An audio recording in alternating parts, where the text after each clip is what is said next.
I look out this over the decade, and I think that this is going to be 10 or 20x or 30x or 40x, what it is today. The only logical conclusion is that the United States will go, in essence, bankrupt, and the dollar will be worth nothing. I hold 80% of my liquid assets in Bitcoin. If you need the money in the next year, don't put it into Bitcoin. 10 years from now, everybody's going to look back and say, I wish I had gotten in. I want my kids and my grandkids to have a Bitcoin standard so that they actually have money that they can rely upon. Will you survive seeing Bitcoin at $1 million or 10 million or 100 million?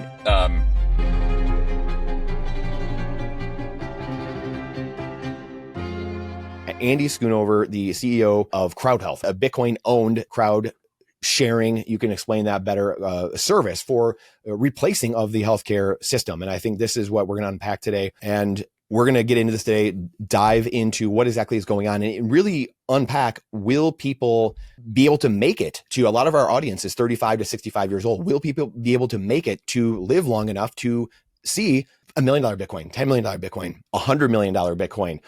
And the brokenness that we see in the system that is so pervasive, and it's one of the biggest reasons people go bankrupt and they have issues in life. And so you are the man of the hour when it comes to breaking down this silent epidemic that's going on that a lot of people just are really, they don't know about. If you're 35 or 45 or 55, you might not have dealt with this yet, but it's this looming thing hanging over all of our heads that people might see on a daily basis from premiums they're paying and insurance companies, the traditional companies, but also things that you're dealing with later in life. So Andy, thank you so much for joining me here today. And I can't wait to get into this. Yeah. Thanks for having me. Appreciate it. So I think that one of the words that comes up is Ponzi. We hear this a lot in the Bitcoin space. And it's, you and I have had some talks about this and it's little rants here and there, but this is something that we're seeing right now with Tether being talked about. We're seeing Ponzi, be talked about with Bitcoin itself, the Steve Hankes, the Peter Schiffs, all this stuff, the JP Morgan attacks, all these things going on. So before we get into some of the medical world, what do you see zoomed out from being a business owner, a Bitcoiner in this world and what the attacks, everything that's going on, the FUD, what do you see from a high level of what's going on, the price being down from your vantage point? Yeah, I mean, I'm one of those Bitcoiners that I don't look at the price that often, and I'm one of them also that I'm like, if the price goes down, I'm pretty excited about it. I think a lot of us have 10-year or 20-year time horizons as opposed to 1-year time horizons. And so I don't worry too much about it. I just think I saw it this morning, it was in the mid to low 80s, something like that, just because I needed to be prepared for this because to know where it was. I couldn't tell you the all-time high.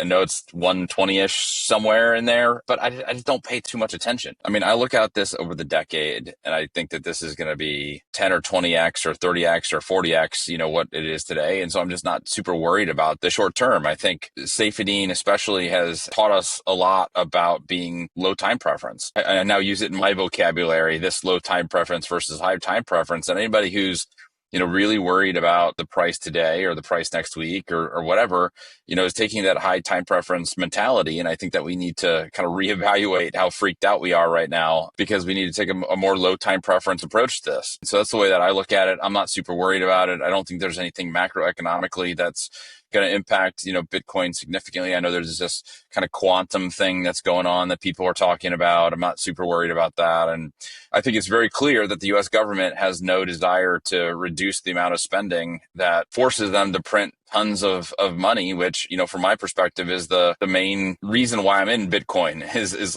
I don't think the US government has the ability to pare back costs. I think we saw it with Doge.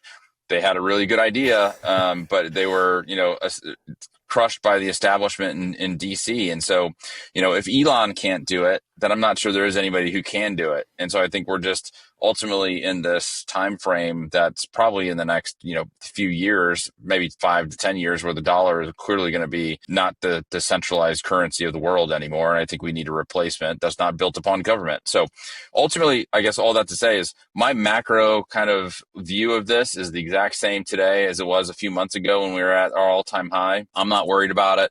I don't see anything changing. So I'm hodling, man, and stacking. So I'm not super worried about it. Yeah, it's wild because even the thought of talking about cutting things, people were up in arms. There was like unrest. It's like you can't even, let alone even cut something. So that's the debt-based system that we're in. And it's so pervasive in every part of our society. I mean, you see it in the family population decline. You see it in the families, just the declining nuclear family. the medical costs that people are dealing with. And so we were talking offline a little bit about price, and everyone obviously is attached to price, right? Whether it's fear and greed and what's happening. What do you say to someone that is worrying about that? And you briefly touched on about, just kind of zooming out, stuff like that. But for people that are, really concerned about price or whatever it is and really focused in on it and watching it all the time, every day, give some words of wisdom, I guess, just from being in Bitcoin for a while, from what you've seen over the years of what will help people sleep better at night. Yeah, I mean, I think that I tell people, and this includes family members who I've, orange pilled over the last few years. I give my family Bitcoin every Christmas, and I have since 2021. And, in 2021, it was kind of like, what is this thing? Right. And now, we do this game, I got a big family. So we do this game where we, basically everybody buys a gift, they bring it, and then they kind of pass it around and they trade it. And there's a kind of a game. And, 4 years ago, my Bitcoin little gift was not highly sought after. But, last year, it was the number one thing that people wanted, was my little, Bitcoin. And I think it was like $100 worth of Bitcoin or something like that. And so I talked to my family members about this. And I say, look, if you need the money in the next year, don't put it into Bitcoin. There is volatility here. It's very clear. And that's okay. I tell companies this too. When startup founders come and talk to me and they're like, I'm going to have a Bitcoin treasury. I'm like, that's awesome. You should do it, but not for the money you need in the next year or two, because it could get cut in half as likely as it's going to double. Because I don't think this is a next 1 or 2 year type of phenomenon where this thing is going to $10 million. I think it's going to take a little bit of time. And so I tell people that if you don't need that money in the next 1 or 2 years, there's no better place in this world than to buy Bitcoin, from my perspective. It's not financial advice. But if you need it, over the next 6 months to pay your mortgage, then you probably shouldn't have it in Bitcoin. And so there's a lot of safety in that. Since I don't need this for a while, I just don't worry about it. Don't look at the price every single day. Don't let it drive you nuts. One of my first jobs was at a hedge fund in New York, and it had to look at the price every day, and it drove me nuts. And it, literally almost drove me nuts having to look at these prices every day. And my compensation was based upon this stuff. And it just didn't make it's not good for your health to be looking at this every single day from my perspective. So I've got a long-term approach. Everybody I talk to, I'd say, have a long-term approach. I was just in St. Louis, where I'm from, and my brother is investing. I think he's putting like $50 a week into Bitcoin. And he's like, oh my gosh, what do I do? I was like, you should celebrate. It's down. You're getting it at a discount. So keep putting that $50 in. I think a long-term approach is always a low time preference. Long-term approach is the right approach for Bitcoin at this point. I agree with you. I agree with you 100%. And I mean, it's true, I guess, right? And again, you guys see this a very real, visceral world that you live in the sense of, again, medical costs and the rising costs in the fiat traditional system. And where are we at in this game right now? Yeah, I mean, I'm maybe the minority in this, and I've said this on, I don't know, maybe a Safes podcast or somewhere, but like I would prefer we be at 35,000 right now with 100% retail than 85,000 with a bunch of these sovereigns and BlackRocks and those folks of the world being involved. Again, knowing that this ultimately is the solution. 10 years from now, everybody's going to look back and say, I wish I had gotten in. I don't think that there's much of a difference between 35 and 85 at this point.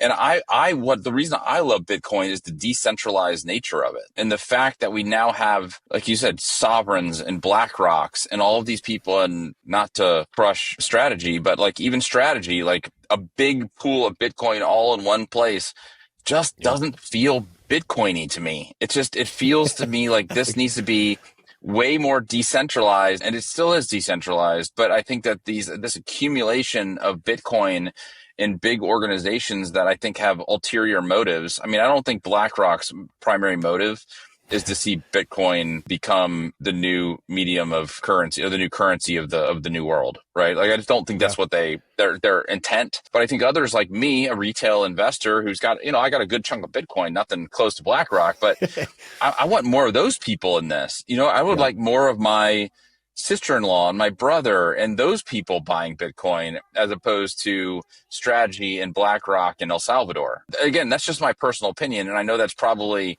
hopefully nobody turns off immediately the podcast as a result of this. But I do believe that, like, the more decentralized we can be, the more Bitcoin we can have into the most people's hands possible, is better for Bitcoin and for the long term. So I take a long term approach to this, and I prefer to see it down and more retail than up and more centralized in some of these places that I don't fully trust. All right, real talk for a second. We all know health insurance is basically a fiat system of healthcare. The biggest debauchery there is. It's expensive, confusing. Somehow you still end up paying hundreds of dollars for a Band-Aid. We moved to crowd sharing almost 5 years ago. It's the best decision we ever made. Instead of sending your money to the insurance company's black hole, you join a like-minded community that directly funds each other's medical bills. Simple, transparent, way cheaper, and that difference you save, you can invest in Bitcoin. It's an amazing win-win. And look, we're part of the Bitcoin community because we believe in freedom, decentralization. CrowdHealth brings that same mindset to healthcare. You choose your doctor, you pay in cash, and the community's got your back when the big bills hit. No networks, no middlemen, no bureaucrats trying to approve your care, just people helping people the way it should be. You make decisions about your health. That's as sovereign as it gets. So if you're ready to take the orange pill for your health, this open enrollment, go to Join CrowdHealth to get started for $99 for your first 3 months using code Brandon at joincrowdhealth.com. That's joincrowdhealth.com, code Brandon. CrowdHealth is not insurance. Opt out. Take your power back. This is how we win. Generational wealth doesn't happen by accident. Bitcoin fixed the money, but it didn't fix the system of protecting and passing it on. Bitcoiners,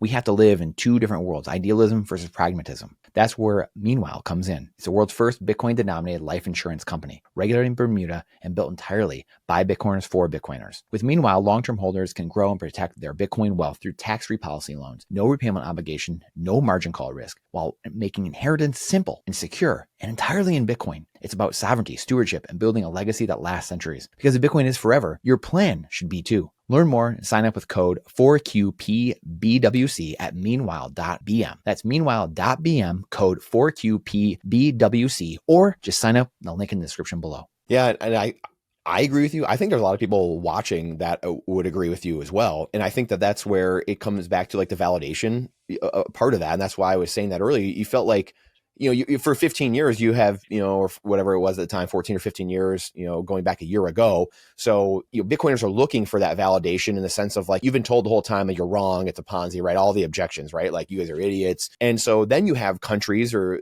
the leader of the free world or whatever it is saying, hey, this is great. We're going to be a Bitcoin country, and still nothing. We're here and it's gone sideways for the last year. And to your point, it's like you don't want these huge entities in it. They're going to, because it's permissionless, because they need it, just like we all need it. But at the same time, it's like, yeah, where is retail? Where are people getting educated? And it happens slower, but is it just going to be something that's maybe slower than all of us want?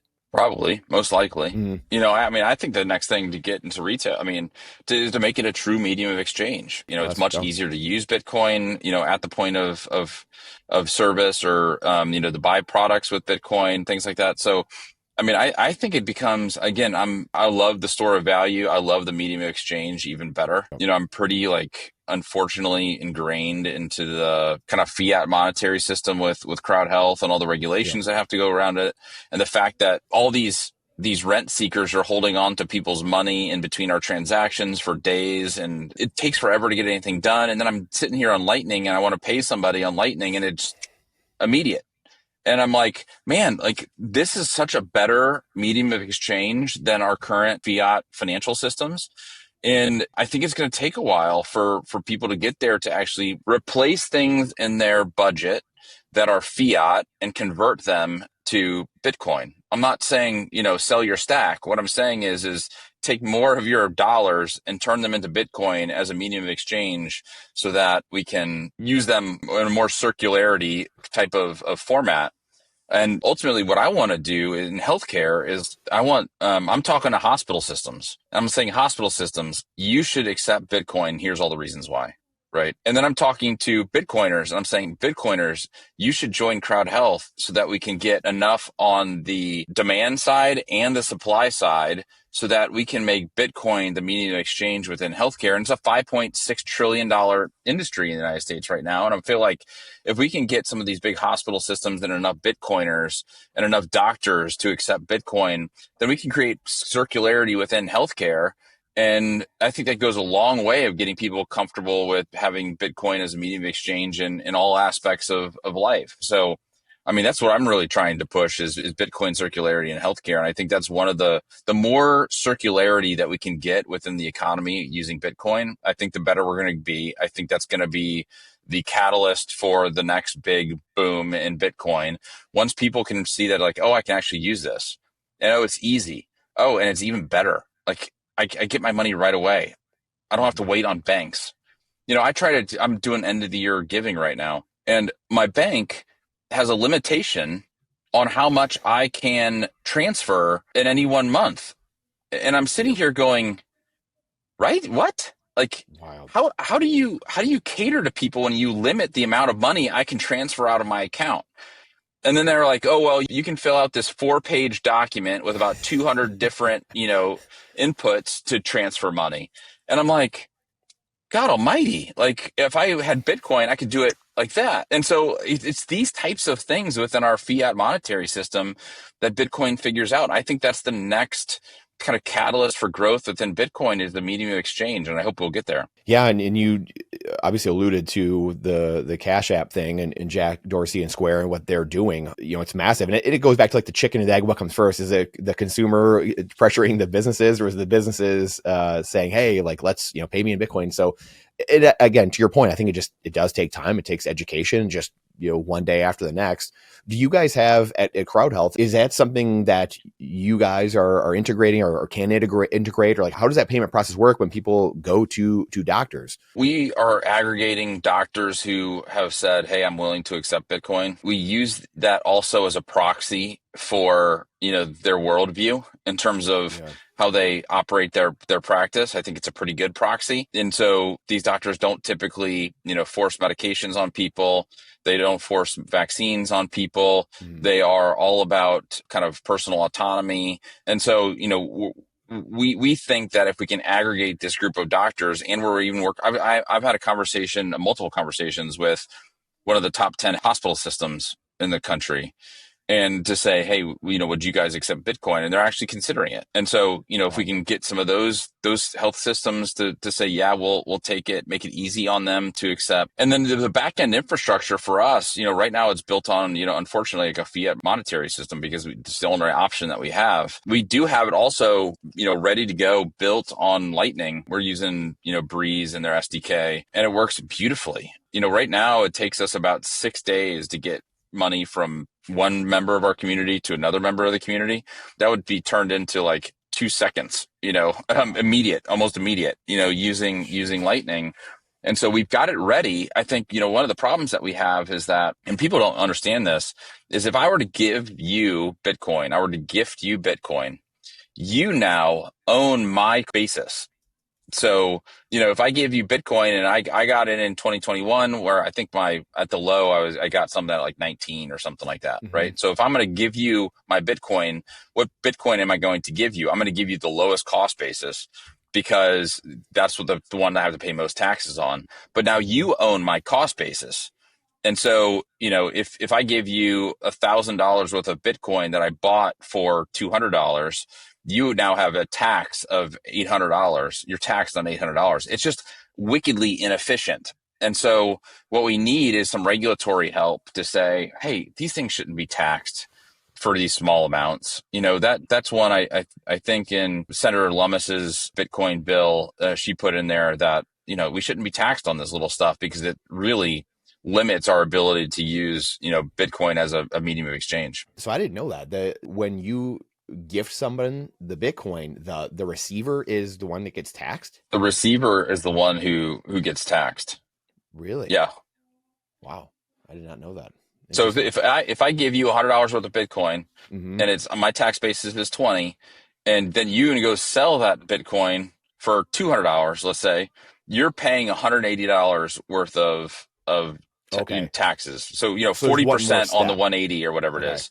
Yeah. So and so gift, and then if you went and sold it after that makes sense. Okay. Exactly. Yeah.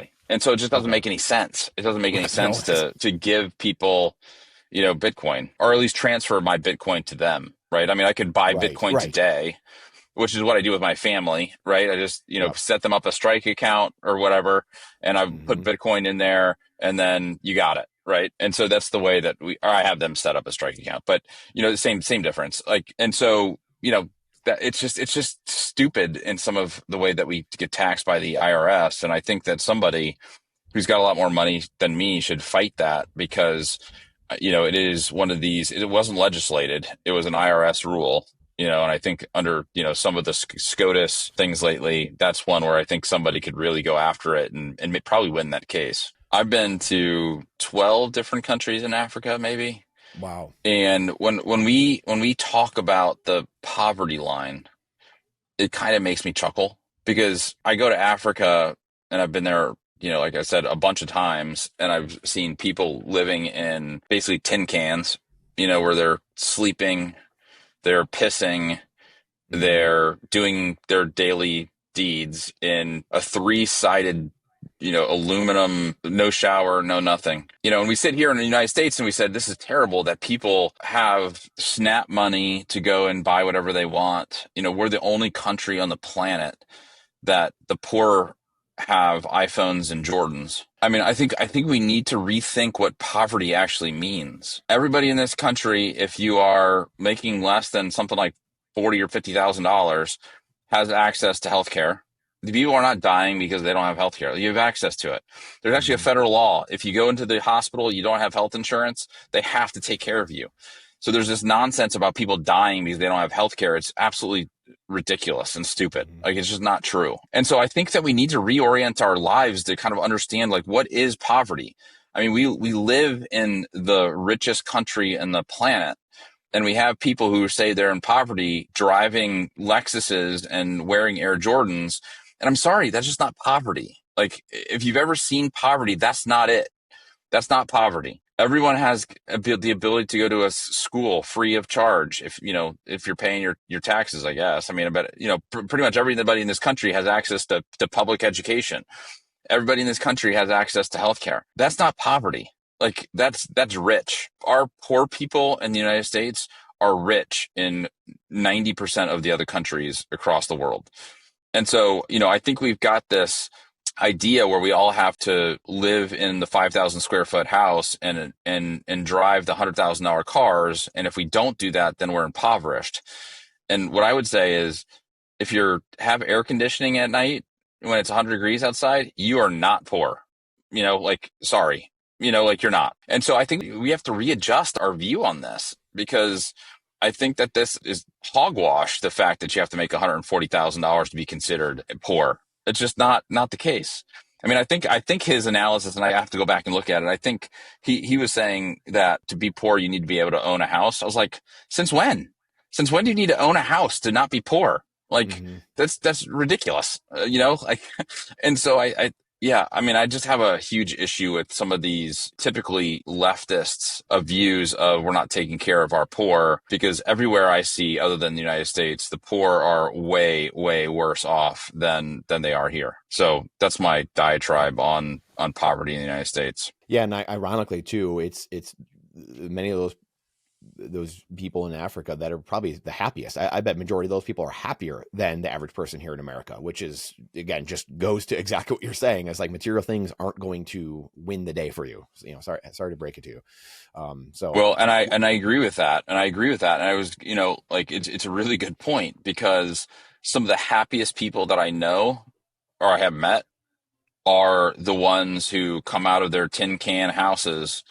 I remember I was in Johannesburg, South Africa once, and I was in there. I forget exactly what they call them, but it's basically a shanty town where hundreds of mhm. thousands of people live in this situation. And so I'm walking in and, start meeting all these people. And the first thing I recognize is, like, wow, like, they've got true joy, and then you meet people in the United Wow. States who live in some of the richest area codes in the planet, right? Have such a lack of joy. It feels like they have a Hmm. black cloud over their heads, because instead of, worrying about just getting food for the day, they're worrying about, did their Lexus break down? Did their air conditioning break? Did their, the more stuff you have, the more you have to worry about. Whereas these people have nothing. So they worry about one thing, which is survival and their family, which oftentimes are interconnected. And so it's Hmm. like, man, I would way prefer to be like 100% focused on loving my family well, and I kind of joked with my wife. I was like, man, at some point, sometime I want Bitcoin to go to zero. And if we're poor and we have to change our Hmm. lifestyles massively, I think ultimately that ends up being a good thing for our family, not a bad thing. And that's hard to Hmm. say. And I'm going to say it because with, a bunch of Bitcoiners out there, they're going to be like, that's bullshit, dude. But I'm going to tell you, like, as I made a bunch of money in my first job, I got that check into my bank account, the money hit the bank account, and it was like, well, there's no joy there. It was more just like, man, like, I bought the 5,000 square foot house. I bought the $100,000 cars. And I just realized over a period of time that it was like, man, like this is not what it's about. This is not fulfilling. And I think people who are poor in other countries actually realize that and have a ton of joy. I actually have this picture of this girl who's got, crazy hair and beat up shirt. And she's got the biggest smile on her face. And it's like one of my favorite pictures I've ever taken, but she was living in total poverty. And so I think we just have a totally screwed up, view of money in the United States generally. It's one of these things we're so screwed up on money. For the love of money is the root of all evil is what the good book says.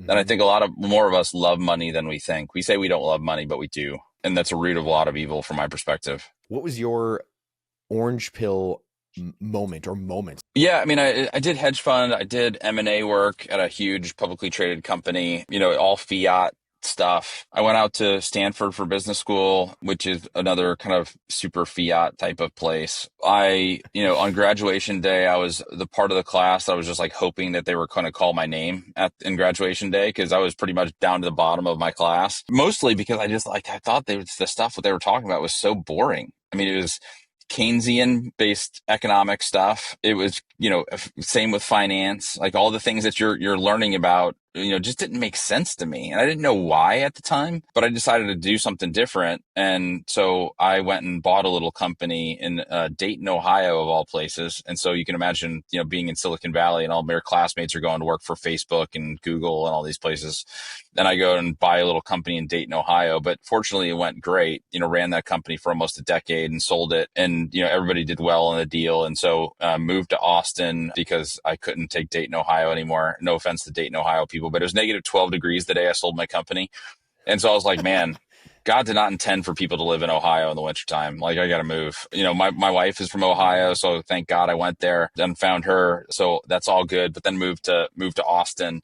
And yeah, and so it was at that point where I kind of had this just revelation that the things that I was living for in the world was not what was fulfilling me. And a couple of things happened. One, my wife and I had just got married, and she got pregnant and had our first daughter, who passed away 10 hours after she was born. And that really gives you a different sense of like priorities, Yeah. and, we went through hell for 2 years just trying to keep our marriage together because, shocking to me as a stupid guy, like men and women mourn differently. And I wasn't very good at the way that she mourned the loss of our daughter. And so I was an idiot. And, like I said, I thought I was going to fill my bucket with, big stuff, big houses and big cars and things like that. And there was this point of time where this was 2014, 2015, something like that. We had a Tesla. And back then, like, Teslas were one where you see a Tesla on the road and you like wave to them because there's like so few of them, like you are part of that club. Well, my wife was driving it and she went around a curb too quick. And so like all the rims on the Tesla on one side were totally destroyed. And I was so pissed. I was so pissed that I didn't talk to her for 2 days. And at the end of that is where my revelation came. I was like, oh my God, like I'm putting this stuff above my wife. And it was at that moment where I was like, I'm idolizing the stuff that I've accumulated as opposed to the people in my life that are really, really important to me. Right. I was putting cars above my wife, which sounds totally stupid.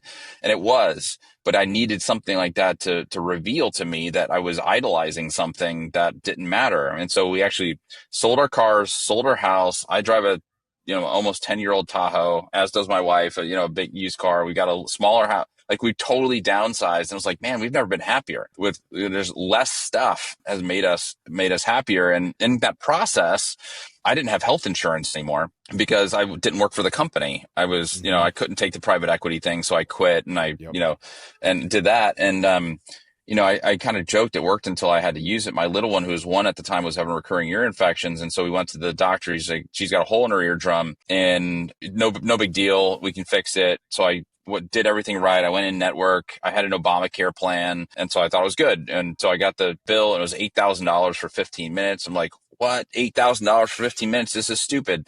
And then I got a note from my insurance company that said it was medically unnecessary. And so they weren't going to pay for it.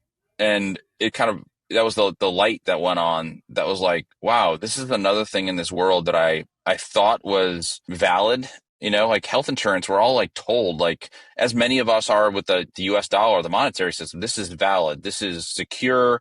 You don't have to Mm-hmm. worry about this.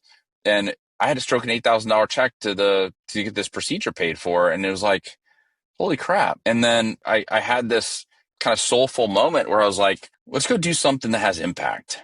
Instead of trying to like make as much money as possible, let's do something that has impact.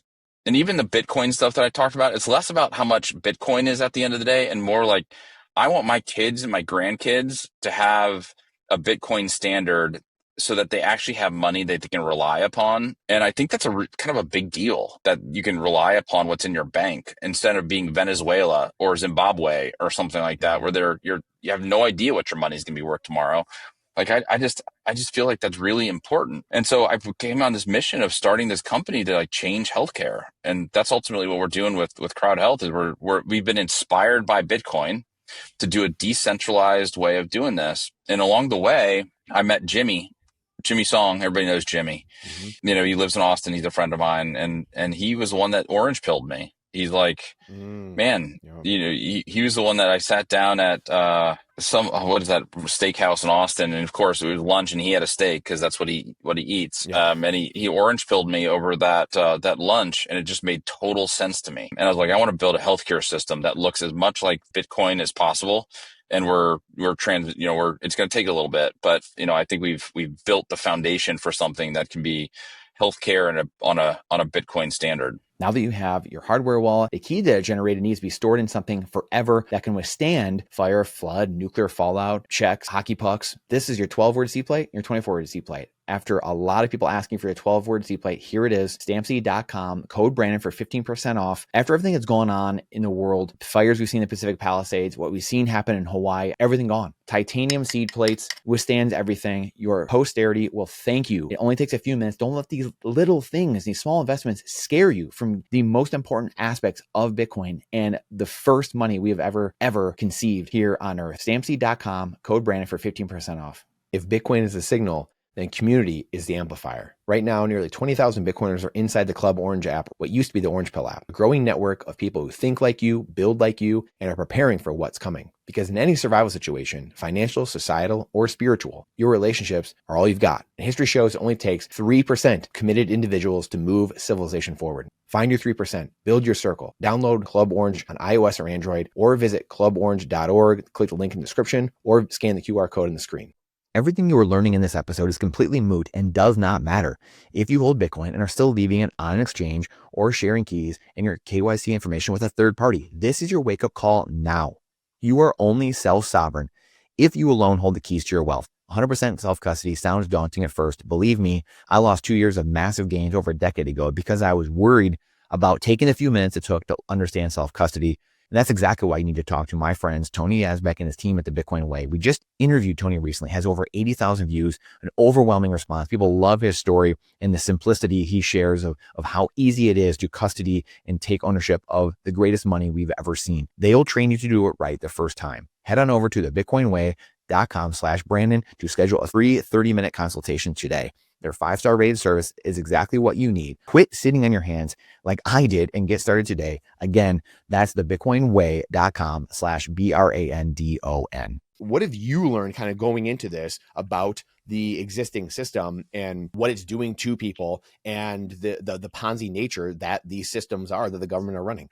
Well, first of all, I would say that, trying to build something different in healthcare, I have been called a Ponzi schemer or a scammer or whatever. And what I have found is that those two words, scam and Ponzi, are typically delivered by people who are one of two things. One is they don't know what a Ponzi actually is. Like they're just using it as like a term that feels like it's a cool kid word, but they don't really understand what a Ponzi scheme actually means, or they're just intellectually lazy. They just don't want to understand. And I think Bitcoin has the same problem, right? Like it's a scam, it's a Ponzi. It's like one, it's not a scam, and two, it's not a Ponzi by definition. You don't need any more people in the system for the system to actually work. The whole point of a Ponzi is you need to continue to add people into the system to pay for the people who are already in the system. That's not how Bitcoin works, people. However, that is how Social Security works. That is how Medicare works. Social Security is going bankrupt, I think in the next 3 or 4 years or something like that, Mm-hmm. where, meaning like the amount of Social Security going in and the amount of Social Security going out is inverse, right? Mm-hmm. Yep. And that is a Ponzi scheme. Like you got to have more people pay in, or else the people who are in who have been paying are not going to get paid out. Like that is a Ponzi scheme. And so Medicare is the same way. And so I just think that most of the time that people say Ponzi, they don't know what the hell they're talking about. And so I don't get too worried about people, saying Ponzi or scam, because I know Bitcoin. I've studied Bitcoin a lot. I've read all of Safe Dean's books. I've read a bunch of other books, that on Bitcoin.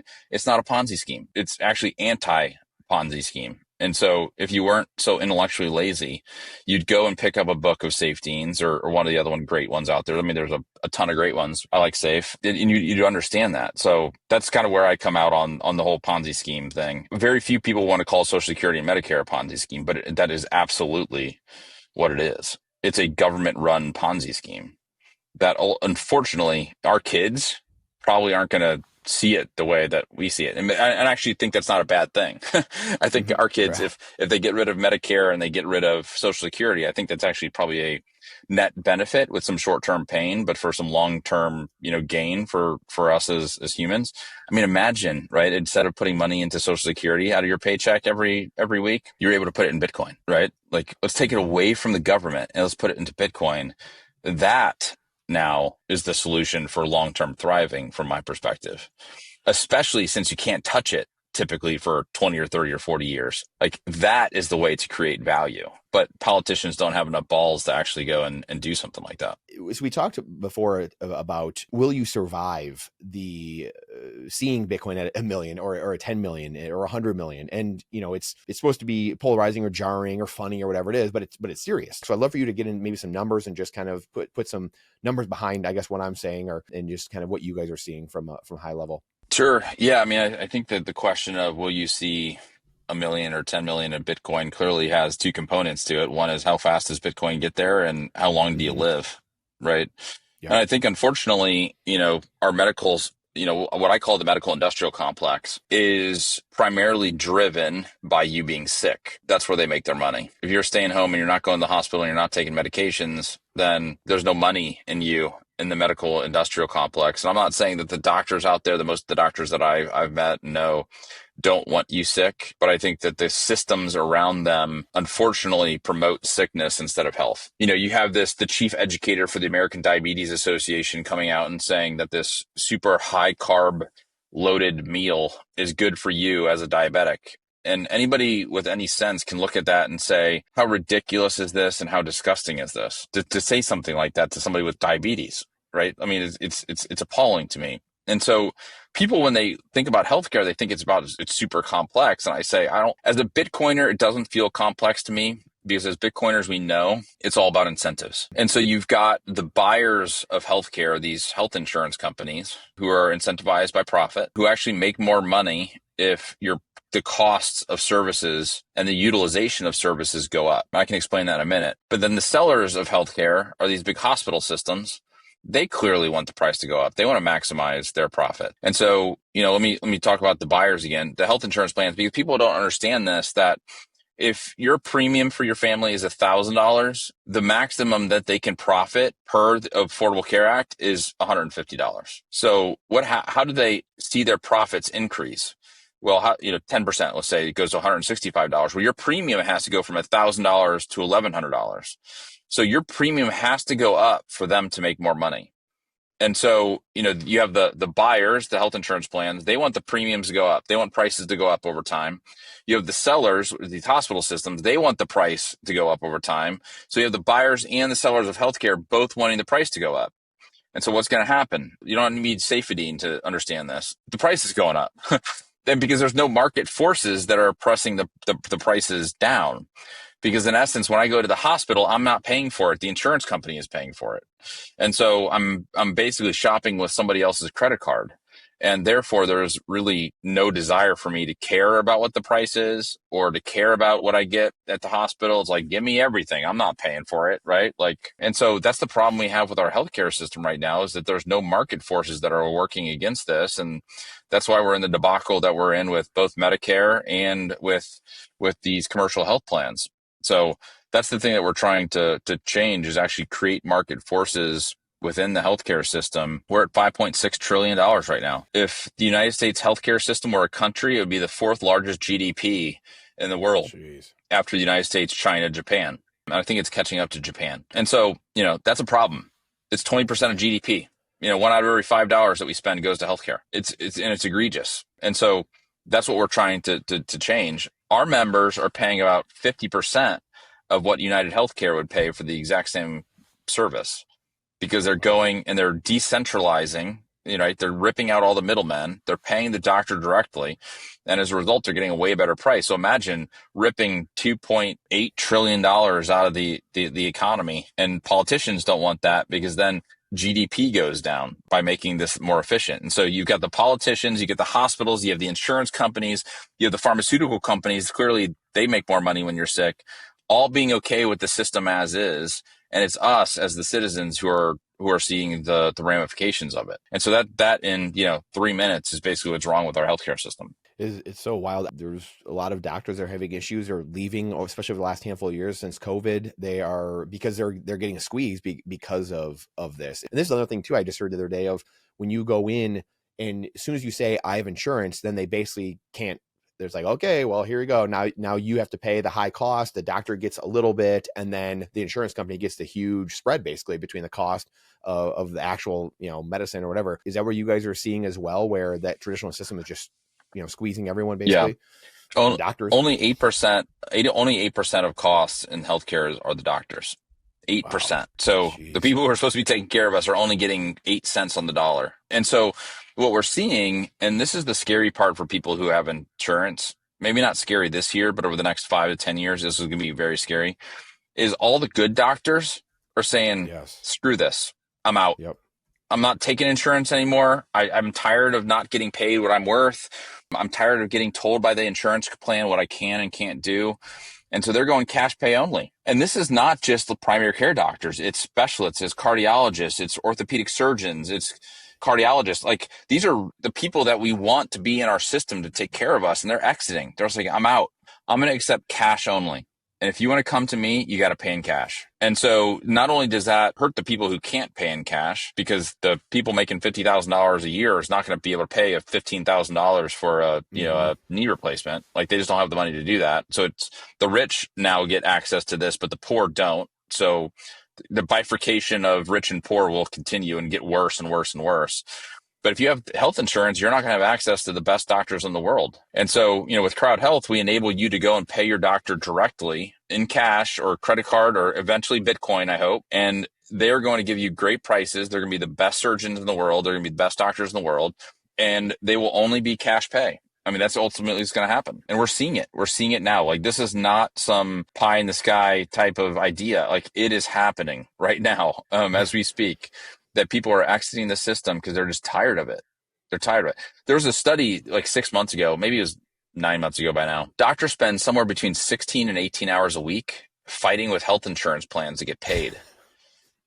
Imagine like in your job, like fighting with your employer for 2 days a week just to get paid. What does that mean? That means that they can't spend that time with patients, like in care. Like, I think doctors at their heart, most of them, not all of them, but most, want to like care for their patients. They're skilled at what they do and they want to help people. And they can't do that for 16 or 18 hours a week because they have to fight with health insurance plans. Now, like, change the dynamic where the doctor has to spend zero time on billing. You show up with a credit card or your Bitcoin wallet or whatever and pay them immediately. They're like, I want you, right? Because I don't now have to go and take care of an insurance company. And the best part of that is now it's between me and the doctor. Like, the doctor works for me now. The doctor, I say, and I've said it before, like, you work for whoever pays you. These doctors are getting paid by health insurance companies. And so they work for the insurance companies. They don't work for you, the patient. But if you start paying them directly, now they work for you. It's between you and your doctor. You can decide what you want to do with your body. Like, that to me is one of the, probably the biggest things that I learned over the last 5 years running CrowdHealth is once you take out all the middlemen, all the rent seekers in this process, care gets better. You get better healthcare. Because it's between you and your doctor. That's the magic, the magic so pill. Simple. Maybe magic pill people. Pill. I don't know. That's the huge differentiator. Well, here's the other scary part is, what's happening now is that all the healthy people are looking at these bills for their health insurance next year, and they're like, nah, I'm not doing that. Like, I'm not paying $2,400 a month for my family. Like, if Hmm. something happens, I'm going to deal with it. I'll figure it out. Right. Yeah. And so all the healthy people are Yep. exiting the system, which means the only people left in the system, the risk pool has gotten sicker. You take out the unhealthy people, the healthy people, the more unhealthy your pool gets. That gets more expensive, which has more people leave. And so we're in this health insurance death spiral right now Yeah. that, is not too dissimilar from, I the was gonna death say. spiral we're seeing on the government, right? And that's ultimately what's going to happen is we're going to death spiral down, and then the decision is going to have to be made. And my fear is the only decision that politicians are going to be okay with is a Medicare for all, which basically means that the government owns you and your health completely. And so I think we're going to have a Medicare for all thing, is my guess, in the next 10 years. And then people are going to decide, okay, do I want to be a part of Medicare for all, or do I want to be on my own from the privatized system? And so I think we'll still do great within that situation. But I think most of the doctors are going to move to private cash pay outside the system. And, I don't think that's good for anybody. And the thing you hear a lot is, will, because there's that false narrative of that, insurance will just cover everything. So I'd love for you to kind of just talk Mm-hmm. to me briefly about the difference between, and then going into something new, people worried about the crowd sharing. Well, how do I know? So maybe some of the numbers and just the reliability of CrowdHealth versus this old system, actually, and that it isn't what you think it is. Yeah, I mean, I think it goes back to incentives. These health insurance plans, as like talked about earlier, like they have an incentive for the price to go up, but in year they can only make 15%. So if you charge you $1,000, they have to spend $850 on medical bills, and they can keep the remaining 15%. But the problem is that if they get to 86% are medical bills and 87% are medical bills, which means your profit is going down, now they have an incentive to decline your bills to get back to maximizing their profit of that 15%. And so you're screwed in the short term because they are trying to profit maximize for the year. They're also screwed for the long term because they actually want your bills to go up over time. And so the incentives are totally screwed up in that situation. And so for us, we're just a subscription fee. Like, you just pay $60 a month to be a part of our community. And so the more community members we get in, the more money we make. And so I want to drive down healthcare costs, as opposed to let costs go up. If I can drive down that cost, then I get more people into the community. We released something on X yesterday. Our costs in 2025 were 13, I think it was 12 or 13% less than in 2024. Wow. And my headline was healthcare should be deflationary, which blows people's minds, but it should be. Yeah. Healthcare should be deflationary, not inflationary. And so we're actually doing that. We're seeing bills go down over time through CrowdHealth. And so why is that? Because we're finding better doctors who are willing to take a fair price. They're really high quality, but they've exited the system, and they are willing to take a lower price if you pay them directly, so they don't have to do all this billing shenanigans. We're negotiating a lot better. And so, and we have some awesome people who are a part of the community who are willing to work with us to find a really fair price, great quality of doctor. And so we're being able to drive costs down by doing these things. So it's just introducing economics, fair market economics into, healthcare, which is pretty much non-existent. And we're getting better and better and better at it as we, proceed into our kind of little young life here as a corporation. We've only been around for 4.5 years. So we're learning as we go. We're getting better. And I think that, we'll see, more declines next year is my guess. That's in fiat terms, just for all you Bitcoiners out there. That's Fiat in terms, fiat exactly. terms. They're going down, which, yeah, I mean, that's amazing. And to your point, it should be, because if technology is, again, getting better, the healthcare costs should be going down as well. So it just, wow, it Yeah. blows your mind. All technology declines over time, except anything related to healthcare.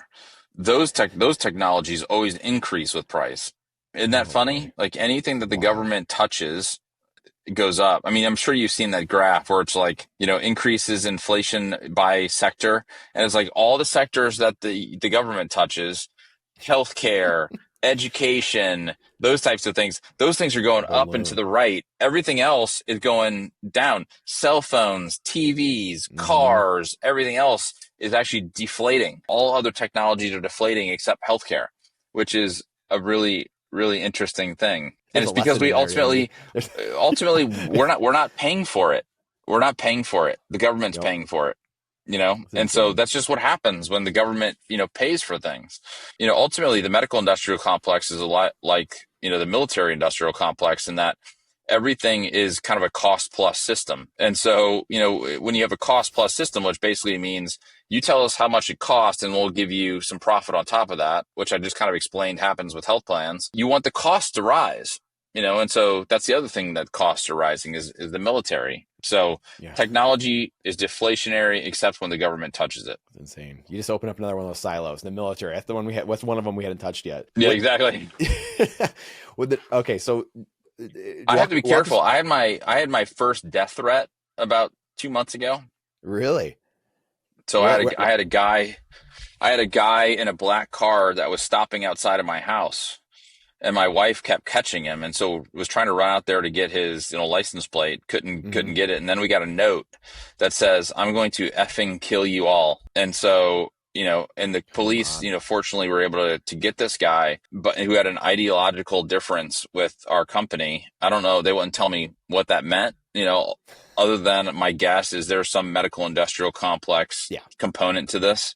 And so, it's like, if you try and go and change some of these cartels, they will come after you. And I don't know if that was 100% it or not. That's maybe I'm imagining things, but it was a scary situation when you have cops in your house and your 7 and your 9 Right. year old are sitting there being like, "Why are cops in my house?" And so it's a pretty scary thing. But I think that means we're doing something impactful. And I don't know if you have the number by you per se, or maybe even just a roundabout number, but I know for you guys, I've seen that it's what 99.99% of all the bills for the last 5 years have been funded, and I'm sure like I don't know, again, I don't know if you have the number of the regular insurance crowd and what they deny in the funding rate, but I can assure people it's probably not that high.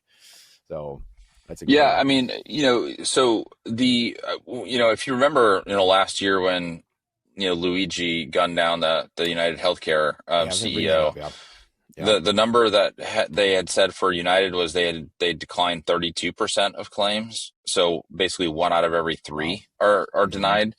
And so the fact that we got 99.9% of them, funded is Wild. way, way, way better than what United is doing. And and again, we kind of all think that the healthcare or health insurance is a sure thing, but I think we've Right. also, many of us, learned that it's not. It's not a sure thing. So yeah, we've had somewhere between 28,000 and 30,000 bills that have gotten submitted to the community, and as of this morning, 27 have not gotten funded, and so 27 out of about 30,000. And Jeez. so it's a why did the 27 not get funded, which is usually the next question. Well, Mm-hmm. if you've been asked by the community to help and you continue to say no, but Mm-hmm. then you ask the community for help, the community is probably not going to be like, "Yeah, I'm super excited about helping you Yeah. fund your bills since you said no to me." And so the vast majority of those bills are people who were takers and not givers to Mm-hmm. the community, and so it's self-regulating in that Yeah. way. Yeah. And so the 27, it might be all of them, but I think almost all of them were that situation in which people were like, "No, I'm not going to give to anybody else." But when asked, but I'm going to ask them for my money. So the Right. community's like, "No, screw you, dude. Like, I'm not going to give you money." And Yeah. so that's the reason why those were not funded. And it's really incredible what you guys have done, because you've figured out a way to bring community to the world, and which is for thousands of years it was like how do people, the charity was at a local level. It was because I knew John needed something. It wasn't like some way off entity 3,000 miles away that's going to like, well, John needs funding, or John needs a medical expense, or John needs something in his life, and the government's doing that all of a sudden, like we have nowadays in our fiat world, where community was, it had to be local because there was no way to communicate. But because of technology, you guys have built a community of people that are going to Yeah. be all over the place, which is because it's self-regulating, like Bitcoin, like it's the 99.99% uptime, et cetera, like it self-regulates. It's just, Hmm. it's wild to see what can be built when you have that frame of mind in what you guys are doing. It's really incredible. Yeah.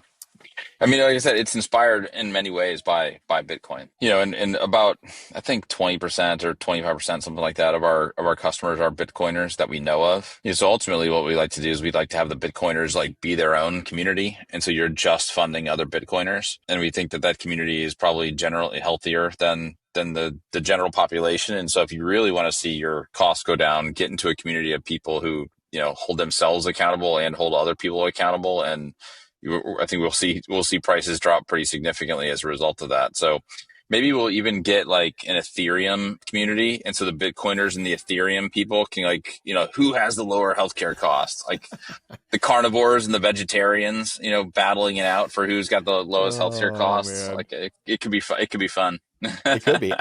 And honestly, that's what Bitcoin needs. I mean, Bitcoin needs more of the fun, quite honestly. It needs the, Aladdin Flynn, what they're doing with Bitcoin trading cards, or there's, different projects, and what you guys are doing. Like there I needs to love be that. more fun and more culture building inside of Bitcoin and make it fun for people to come. What's the, you kind of answered it in a way with that I was going to ask you, like, what does, CrowdHealth look like to you in the next 5 or 10 years? But, if someone wants to take that first step and kind of start breaking away, what would be your 30-second pitch, or hey, where to go, what to do type of thinking to get educated? Yeah, I mean, I think that we all need to vote with our wallets. If you're tired of the health insurance system, if you see the analogies between the healthcare system and the Bitcoin system, or excuse me, the healthcare system and the fiat monetary Mm-hmm. system, then please come and vote with your wallets and join us. We'd love to have you. I mean, we've got Safe is a member, Marty over at TFTC is a member, Jimmy is a member, Natalie Brunel is a member, Breedlove's a member. We got all these amazing like Bitcoiners within our community that you can join. And so you're funding other people like that when they, Marty just had a baby. We had a lot of Bitcoiners fund Marty's baby, which is super fun. You're funding other Bitcoiners as opposed to United Healthcare. Where would you prefer your money to go? And we hear that a lot. It's like cool that I know exactly where my money is going this month. It's going to a guy in, Philly who just had a baby, as opposed to going to United Healthcare where you have no idea how that money is being used. So we're pretty excited about what we have, and we'd love people to join us. It's a way, way better way. It's way less expensive than your health insurance. And you can get invited to our dinner at the Bitcoin conference, which is a ton of fun. So that's not enough to get you to come sign up. And it's joincrowdhealth.com. It takes like 5 minutes to sign up. Like it's super simple. You can sign up whenever you want. You can leave whenever you want. Like there's no contracts or any of that crap. It's, if you want to sign up for January 1st and today, you can do that. If you want to sign up for March, you can do that. Like it's totally flexible in terms of what that looks like. So we'd love for you to join us. Joincrowdhealth.com. It's amazing. Anything else to share? Anything we missed? Anything you want to touch on that we didn't get to here in the remaining last minute? Man, I don't think so. I feel like we went in a lot, and sorry for some of my rambling, but as you can tell, I'm passionate about this stuff. And the only other thing is like come and visit us on X. I mean, we're pretty active over there, or even Instagram. We're active there too. So come in and hang out with us there, and see what we're about. Amazing stuff, Andy. Thank you so much for joining us here today. The CEO and founder of CrowdHealth. I just appreciate what you're doing for everything, for all of us. I mean, just people using CrowdHealth, showing people a different way, really at the end of the day, and leading the charge, and having a business with the Bitcoin ethos in mind: freedom, liberty, sovereignty. It's truly amazing. So thank you, Andy. Yeah, amen. If you like that episode, then you're going to love the playlist we put together for you with our most recent podcast with the top Bitcoiners, sound money, liberty advocates in the world. Go check those out here. We'll see you inside. You're going to love them.